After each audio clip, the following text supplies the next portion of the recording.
현미경 바이블 강의 시간, 오늘의 말씀은 마태복음 13장 9절 귀 있는 자는 들으라는 제목을 가지고 말씀의 은혜를 함께 나누고자 합니다. 예수님께서 이 땅에 오셔서 세 가지 사역을 하셨는데, 마태복음 4장 23절에 예수께서 온 갈릴리에 두루 다니사 저희 회당에서 가르치시며 천국 백성 중에 복음을 전파하시며 모든 병과 모든 악한 것을 고치시니, 그래서 가르치신다, 티칭이고요. 복음을 전파하신다, 프리칭이고, 병을 치료하시는 힐링이었습니다. 이 세 가지 사역을 하시는데, 가장 더 중요한 것은 천국 백성 중에 복음을 전파하시는 프리칭이었습니다. 이 프리칭을 어떠한 방법으로 하셨는가? 비유로 설교하셨습니다. 왜? 천국에 대한 것을 가르쳐 주시기 위해서는 비유로 할 수밖에 없죠. 가서 뭐 천국을 갖다가 여기다 있는 걸 보여줄 수도 없는 거고, 천국을 설명해 줄 때에 비유로 설교하신 것입니다. 예수님의 비유가, 설교가 성경에 29가지가 나타나고 있습니다. 그 중에 가장 더 먼저 말씀하신 비유가 씨 뿌리는 비유고, 이 마태복음 13장에 기록되어 있는 비유 중에 천국에 관한 비유를 말씀하는데 7가지가 있습니다. 그래서 29가지의 비유 중에서 7가지를 마태복음 13장에서 말씀해주고 있습니다. 그 씨 뿌리는 비유는 마태복음 13장 1절에 그날에 예수께서 집에서 나가서 바닷가에 앉으심에 큰 무리가 그에게로 모여들거늘 예수께서 배에 올라가 앉으시고 온 무리는 해변에 섰더니 예수께서 비유로 여러 가지를 저에게 말씀하여 가라사대 씨 뿌리는 자가 뿌리러 나가서 뿌릴 새 더러는 길가에 떨어지며 새들이 와서 먹어버렸고, 첫 번째는 길가에 떨어졌은 거 새들이 먹어버렸습니다. 더러는 흙이 얇은 돌밭에 떨어지며 흙이 깊지 아니하므로 곧 싹이 나오나 해가 돋은 후에 타져서 뿌리가 없으므로 말라버렸다. 두 번째, 돌밭에 떨어진 것은 말라버리는 이러한 결과를 가져왔죠. 그 다음에 세 번째는 더러는 가시떨기 위에 떨어지며 가시가 자라서 기운을 막았고, 네 번째, 좋은 땅에 떨어지며 혹 100배, 혹 60배, 혹 30배 결실을 얻었느니라. 9절에 귀 있는 자는 들으라 하시더라. 네 종류의 밭이 있었습니다. 갈가, 길가, 돌밭, 가시떨기. 이 세 가지 곳은 나쁜 땅이죠. 그러나 좋은 땅에 떨어진 것은 많은 열매를 맺었다 하는 비유로 말씀하셔 귀 있는 자는 들으라 이렇게 말씀하셨습니다. 왜 귀 있는 자는 들으라 말씀하셨을까요? 이걸 생각해 볼 때 성경에 귀 있는 자는 들으라 하는 구절이 13번 나타나 있습니다. 그 첫 번째는 천국에는 극히 작은 자라도 저라는 것은 세례 요한보다 크니라 말씀하시면서 귀 있는 자는 들을지어다. 마태복음 11장 15절에 말씀합니다. 왜 이런 말씀을 했는가? 보통으로는 깨닫기가 힘이 들지만은요. 자, 세례 요한은 구약의 사람으로 이렇게 구별이 될 수가 있고요. 우리는 다 신약의 사람입니다. 우리 신약의 사람은 구세주인 예수 그리스도 오심으로부터 그를 역사적인 사건으로 예수님께서 십자가에 달리시고 내가 다 이루었다는 구속사를 이루신 것을 직접 우리는 말씀을 통해서 들었고 이걸 확신하는 자들입니다. 그러나 우리 이러한 성도들은 주님 재림하실 때에 어린 양의 혼인잔치를 다 신부로 단장하게 됩니다. 그러나 구약의 모든 자들은 어린 양의 혼인잔치에 둘러리 아니면은 거기에 참석하는 자들이 되게 되었습니다. 그러므로 우리가 세례 요한보다 더 크다 하는 이런 말씀, 귀 있는 자는 들으라 하는 이 축복의 말씀을 들으라 하는 겁니다. 우리가 그런 축복의 사람은 이런 자부심과 감사를 가져야 될 줄 믿습니다. 그리고 두 번째는 씨 뿌리는 비유에서 5번 말씀합니다. 씨 뿌리는 비유는 마태복음과 마가복음, 누가복음에 다 있는데 귀 있는 자는 들을지어다 들으라 하는 말씀을 마태복음 13장 9절과 43절, 마가복음 4장 9절과 23절, 누가복음 8장 9절에 이렇게 5번이나 반복해서 말씀해 주고 있습니다. 그리고 계시록에는 7번 나타나는데 이 7번에는 귀 있는 자는 성령도 하나님이시죠. 교회들에게 성도들에게 하시는 말씀을 들을지어다 이렇게 말씀을. 그래서 귀 있는 자는 들으라 하는 것은 귀 있는 자는 축복의 사람이 이 말씀을 듣고 감사하고 기뻐하고 찬양하라 하는 이런 말씀이 되겠습니다. 그리고 왜 예수님께서 비유로 말씀하십니까? 마태복음 13장 10절에 제자들이 예수께 나와 가로되 어찌하여 저에게 비유로 말씀하시나이까? 왜 저희들에게 비유로 말씀을 직설적으로 말씀하지 않고? 그러니까 예수님이 대답하십니다. 가라사대 천국의 비밀을 아는 것이 너에게는 허락되시나 저에게는 아니 되었나니 무릇 있는 자는 받아 넉넉하게 되되 무릇 없는 자는 그 있는 것도 빼앗기리라. 이런 말씀을 하십니다. 바로 천국에는 천국은 비밀이라는 거. 이 비밀을 아는 것은 복된 자고 그 복된 자는 거룩한 자들 바로 성도들에게 주어진 하나님의 특권입니다.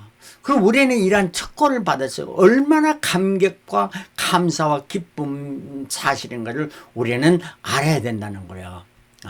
13절에 그러므로 내가 저에게 비유로 말하기는 저희가 보아도 보지 못하며 들어도 듣지 못하고 깨닫지 못함이라. 저들은 그러니까 불신자들은 저들은 보아도 보지 못 보아도 제대로 보고 들어도 깨닫지 못한다는 겁니다. 자, 우리가 들어도 깨닫지 못해. 영어 모르는 사람이 아무리 영어를 말을 해도 깨닫지 못하고 본다 해도 보는 것을 보지 못하죠. 영어로 써놓는데 어떻게 알 수가 있습니까? 이렇게 이와 같이 저들 믿지 않는 자는 하나님의 말씀을 깨닫지 못한다에는 이런 말씀을 해주고 있습니다. 이 말씀은 14절을 계속해서 이사야의 예언이 저에게 이루었으니 일렀으되 너희가 듣기는 들어도 깨닫지 못하고 보기는 봐도 알지 못하리라. 이 말씀은 이사야 6장 9절의 말씀입니다. 이사야 6장 9절에 여호와께서 가라사대 가서 이 백성에게 이르기를 너희가 듣기는 들어도 깨닫지 못하고 뭐 보기는 보아도 알지 못하리라 하여 이 백성의 마음으로 둔하게 하여 그 귀가 막히고 눈이 감기게 하라. 염리컨대 그들이 눈으로 보고 귀로 듣고 마음으로 깨닫고 다시 돌아와서 고침을 받을까 하노라. 그러니까 믿지 않는 자를 이렇게 깨닫지 못한 자를 그대로 있게 해서 언제까지? 이렇게 해서 11절에 내가 그랬대. 그래 이사야가 그러한 그 말씀을 듣고 주여 어느 때까지 이렇게 해야 됩니까? 대답하되 성읍들은 황폐 거민이 없으며 가옥들에는 사람이 없고 이 토지가 전폐하게 되며 사람들의 여호와께서 멀리 옮겨져 이 땅 가운데 폐한 곳이 많을 때까지니라. 아주 황폐될 때까지고 그 중에 10분의 1이 오히려 남아있을지라도 이것도 삼킴을 받을 것이네. 이러한 모든 것이 종말에 마지막에 믿지 않는 그대로 악함을 계속하고 있고 밤나무와 상수리 나무가 배임을 당하여도 그 그루터기는 남아있는 것 같이 거룩한 씨가 이 땅에 그루터기나 심판의 마지막 날까지 이러한 그 악한 상황이 저들이 불신인 상황이 계속되는다. 그러나 밤나무 상수리가 나무가 배임을 당하여도 그루터기는 남아있는 것 렘넌트입니다. 그루터기는 배임을 당하고 남아있는 둥지죠. 그 말은 when they are cut down so the holy seed will be the stump in the land. 그 말은 holy seed 그 거룩한 씨는 그 스탬프 같이 그루터기가 남아있는 것 같이 그것들은 남아서 그것이 색상이 나고 새 움이 돋고 하는 이런 말씀을 해주고 있습니다. 바로 깨닫지 못한 거는 깨닫지 못한 거로 남을 때까지 끝까지 남게 돌아. 그러나 믿는 자는 그것에도 배임을 받으러 죽음을 당해도 살림을 받는다 하는 이런 말씀을 해주고 있는데 그러나 너희 눈으로 봄으로 너희 귀는 들음으로 복이 있도다.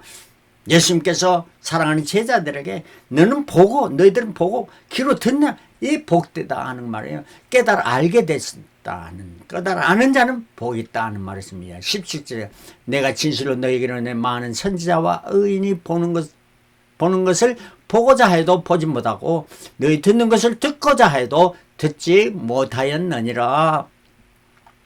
바로 세례 요한도 또 의인이라는 이러한 사람들도 저들이 보고자 했는데 보지 못하고 듣고자 해도 듣지 못한 걸 바로 생명의 근원이 되시고 나는 길이요 진리요 생명이라는 말씀 그 주님을 보지 못했고 주님의 말씀을 듣지 못했다는 거라.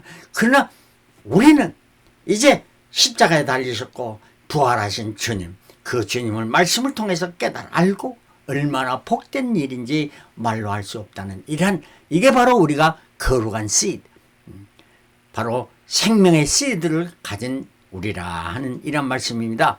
13장 18절에는 예수님께 이 씨 뿌리는 자의 비유를 13장에 한 번만 말씀하시면 제자들이 잘못 이해할까 봐서 다시 반복해서 말씀해주고 있습니다. 그래서 씨 뿌리는 비유를 들으라. 다시 잘 들으라는 거예요. 19절에 아무나 천국 말씀을 듣고 깨닫지 못할 때는 악한 자가 와서 그 마음에 뿌린 것을 빼앗나니 이는 곧 길가에 뿌린 자요. 말씀을 깨달아 알지 못하면 이 길가에 뿌린 자라. 돌밭에서 뿌렸다는 것은 말씀을 듣고 즉시 기쁨으로 받되 그 속에 뿌리가 없으므로 믿음의 뿌리가 없으므로 반석이 없으므로 그 기초가 없으므로 잠시 견디다가 말씀을 인하여 환난이나 핍박이 일어나는 때는 곧 넘어지는 자요. 환난이나 핍박이 오게 되면 넘어지거든 자. 가시떨비 뿌린다는 말씀을 들으나 세상의 염려와 재리의 유혹으로 세상의 여러 가지 유혹으로 말미암아 열매를 맺지 못하고 좋은 땅에 뿌렸다는 것은 말씀을 듣고 깨닫는 자니 결실하여 혹 100배 혹 60배 30배가 되느니라 하시는 이토록 우리는 옥토가 돼서 하나님의 말씀 진리의 말씀 천국의 말씀이 우리 심령 속에서 열매 맺어지는 이러한 역사 열매 맺는 우리 자자손손이 이러한 축복을 받는 이러한 역사가 일어나야 된다 하는 이러한 말씀이 되겠습니다. 예수께서 두 번째 말씀하셨습니다. 두 번째 말씀은 24절에 예수께서 그들 앞에서 또 비유로 베풀어 가라사대 천국은 좋은 씨를 제 밭에 뿌린 사람과 같으니 사람이 잘 때 그 원수가 와서 곡식 가운데 가라지를 덧뿌리고 갔더니 싹이 나고 결실할 때에 가라지도 보이는 주인이 가라 가만두어라 가라지를 뽑다가 곡식까지 뽑을까 염려하노라. 둘 다 추수 때까지 함께 자라게 두어라. 추수 때에 내가 추수꾼들에게 말하기를 가라지는 먼저 거두어 풀사르게 단으로 묶고 곡식은 모아 내 곡간에 놓으라 하리라. 바로 알곡과 곡식이 이렇게 자랄 때 같이 자라지만 결실할 때까지 가만두어라는 거예요. 왜냐하면 이게 가라지를 뽑다가 곡식에 상처가 나면 한 곡식이라도 하나님은 그 택한 백성 하나님의 백성 하나로 잃어버리지 않은 마지막 날 다 살리신다는 그런 말씀같이 이렇게 곡식이라 하나도 잃어버리지 않게 하기 위해서 이러한 마지막 때까지 놔두라 하는 인내하며 기다리는 주님의 모습을 볼 수가 있거든. 왜? 우리를 위해서 복된 자들의 하나도 잃어버리지 않기 위해서 주님의 말씀인 것입니다. 이걸 한 번만 말씀하신 게 아니고 36절에다 예수께서 가라사대 예수께서 무리를 떠나서 집에 들어가시니 제자들과 함께 그 집에 들어가서 제자들이 말합니다. 밭에 가라지의 비유를 우리에게 설명해 주소서. 자들이 잘 이해를 못하니까 대답하여 가라사대 좋은 씨를 뿌리는 이는 인자요 생명의 말씀을 전하는 예수 그리스도요 밭은 세상이요 좋은 씨는 천국의 아들들이요 가라지는 악한 자의 아들이요 가라지를 심는 원수는 마귀요 추수내는 세상 끝이요 수수꾼은 천사들이니 그런즉 가라지를 거두어 불에 사르는 것 같이 세상 끝에도 그러하니라. 분명히 심판의 날이 있다는 거예요. 심판의 날이 있다는 거예요. 진리의 말씀이요 생명의 말씀은 하나님의 말씀인 거예요. 알곡과 죽정이 양과 염소를 가르는 날이 오게 된다는 이런 말씀인 것입니다. 세 번째 비유는 겨자씨의 비유입니다. 또 비유를 베풀어 가라사대 천국 마치 사람이 자기 밭에 갖다 심은 겨자씨 하나 같으니 이는 모든 씨보다 작은 것이로되 자란 후에는 나물보다 나무가 아니고 나물이에요. 나물이나 채소보다 나무가 훨씬 크잖아요. 나물보다 커서 나무가 되며 공중의 새들이 와서 그 가지에 곁들이냐니. 채소씨나 겨자씨나 비슷비슷합니다. 그러나 겨자씨는 믿음이 있는 작은 겨자씨 같은 믿음이 있으면 그게 큰 왕성하게 된다는 거예요. 그렇지 않습니까? 여러분이 겨자씨만한 믿음이 있으면 왕성하게, 여러분의 삶이 왕성하게, 여러분의 자녀 찾아 손손이 왕성하게 된다는 이러한 축복의 말씀이, 이게 천국을 누리게 된다는 이런 말씀이죠. 네 번째 비유는 누룩의 비유입니다. 33절 또 비유로 말씀해 천국은 마치 여자가 가루성말 속에 갖다 넣은 전부 부풀게 한 누룩과 같으니라. 누룩은 뭡니까? 효소입니다. 떡을 부풀게 하는 이러한 효소입니다. 유월절에는 무교병을 먹었습니다. 유월절에는 고난의 기간입니다. 고난의 기간에 쓴 나무를 먹고 고통을 받는 그러한 유월절이었죠. 예수님 십자가 달리는 그거예요. 그러나 이스라엘 백성이 오순절에는 성령 강림할 때는 유교병을 먹었습니다. 성령 강림은 기쁨을 주는, 희망과 소망을 주는 이러한 날, 이러한 우리 심령에 성령이 임할 때는 기쁨과 저 부풀게 하는 천국의 그 부풀게 하는 기쁨을 주는입니다. 그래서 천국은 누룩과 같다. 기쁨을 주는 것입니다. 예수께서 이 모든 것을 우리에게 비유로 말씀하시고 비유가 아니면 아무것도 말씀하시지 아니하리라. 이거를 전혀 비유만 다 모든 다 하나도 다 비유 없이 비유로만 말씀했다는 말은 아니고, 천국에 관해서 천국 말씀은, 천국은 왜 비유로 말씀해야 됩니까? 천국 어떻게 보여주라면 천국 보여줄 수 있습니까? 여러분에게 어떤 사람 말합니다. 천국 예수 교회를 수십 년 다니고 예수를 믿는다 해도 천국에 대한 확신 없는 사람은 전 도저히 이해가 안 가요. 왜 예수 왜 믿어요? 왜 교회 다녀요? 천국이 없다면은, 천국이 소유하는 건 이걸 가장 또 규정한 거예요. 예. 그래서 천국을 설명하려면 비유로만 설명해 줘야 되지 않아요? 어떤 사람은 내가 천국 갔다 왔다? 여러분, 그 100% 믿어야 되느냐? 여러분들은 마음이겠지만 이거는 아니었다 합니다. 왜냐하면 천국은 비유로 말씀해줘. 예수님도 비유로 말씀해주네. 예수님의 능력에 하나님이 다 보여줘 버렸지. 그러면은, 왜냐하면 이거는 비유고 이거는 비밀이기 때문에, 깨닫는 자는 귀 있는 자는 들으라 하는 주님의 말씀입니다. 30절 이는 산지라도 말씀하면 내가 입을 열어 비유로 말하고 창세부터 감추인 것을 드러내리라 함을 이루라 하면, 보화입니다. 감추인 보화를 모든 사람 다 하면 그거는 보화가 아닙니다. 다이아몬드 모든 사람이 다 가지면 그거는 더 이상 보화가 아니죠. 천국은 비밀입니다. 천국은 보화입니다. 그래서 다섯 번째 비유는 44절 천국은 마치 밭에 감추인 보화 같은 사람이 이를 발견하여 숨겨두고 기뻐하여 돌아가서 자기의 소유를 다 팔아 그 밭을 샀느니라. 할렐루야 아멘. 밭을 다 이 사람이 밭 주인은 아니었습니다. 그러나 임금을 받고 밭을 가는데 얼마나 성실했더니 깊이 파고 구석구석 안 가는 데 없이 다 팠습니다. 자기의 정성을 다해서 성실하게 했더니 오늘날 보니까 팠다가 쨍그런 소리가 나니까 파보니까 거기에 보업에 함이 있었던 겁니다. 이걸 팔고 나고 그 사람이 이거 귀중한 건 내가 취하려라 가져갔으면 이게 도둑이 되는 거예요. 그러나 그걸 딱 다시 파먹고 기뻐서 돌아가서 자기 모든 소유를 팔아서 그 밭을 샀다는 거예요. 왜냐하면 그 보화가 자기 모든 것을 더 귀중하기 때문에 이것이 바로 천국이라는 거예요. 여러분, 이런 천국을 소유하고 있습니까? 이런 천국을 소유한 자가 바로 믿음의 사람은, 이 천국은 우리 주님께서 내가 곧 길이요 진리 생명이 나를 말미암으니까 아버지께 올 자가 없느니라.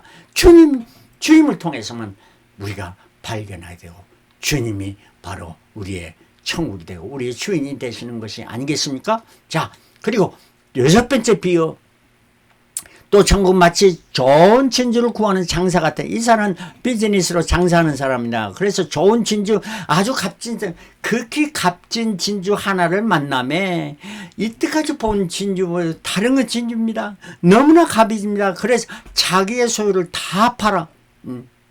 이 값진 진주가 자기에 있는 모든 소유, 이 진주 장사니까 얼마나 진주들이 많은 진주들이 그것도 다 팔아서 값진 진주 하나를 샀다는 거예요. 그거를 왜 그것이 더 귀중하냐? 그 하나만 장사해도 모든 것 장사보다 훨씬 더 낫긴. 이게 바로 천국이라는 거예요. 여러분 이러한 천국을 소유하고 계십니까? 자, 그리고 마지막 비유 7번째 그물에 가득한 고기입니다. 물고기. 40절 또 천국은 마치 바다에 치고 각종 물고기를 모으는 그물 같으니 그물에 가득함에 물가로 끌어내어 앉아서 좋은 것은 그릇에 담고 못된 것은 내어 버리니라. 취약한 천사가 버릴 것은 버린다는 거예요.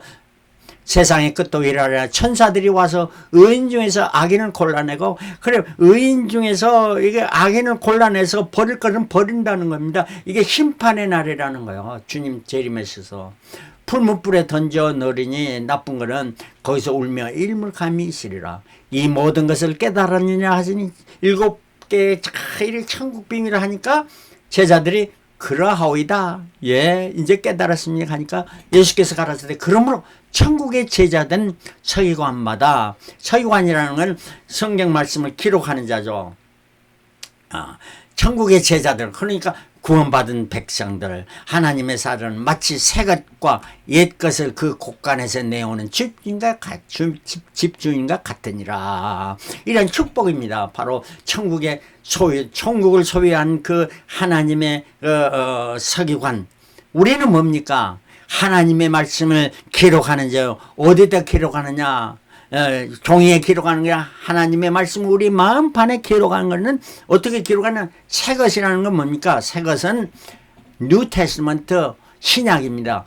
옛 것은 구약입니다. 그 새 것과 신약과 구약을 그 곳간에서 우리의 심령의 곳간에서 내오는 필요할 때마다 하나님의 말씀을 사용해야, 하나님의 말씀을 사탄 마귀가 회할 때 말씀으로 물리치고 모든 말씀으로 승리하는 이러한 자가 참 축복의 사람이고 승리의 사람이에요. 이게 바로 천국을 소유한 사람이다 하는 이런 말씀입니다. 이게 바로 천국의 사람들이고 천국을 소유한 자. 우리 뭐든 다 이러한 자가 되어야 되겠죠. 자, 천국의 비밀은 뭐냐? 옥토로 좋은 열매를 많이 맺어야 합니다.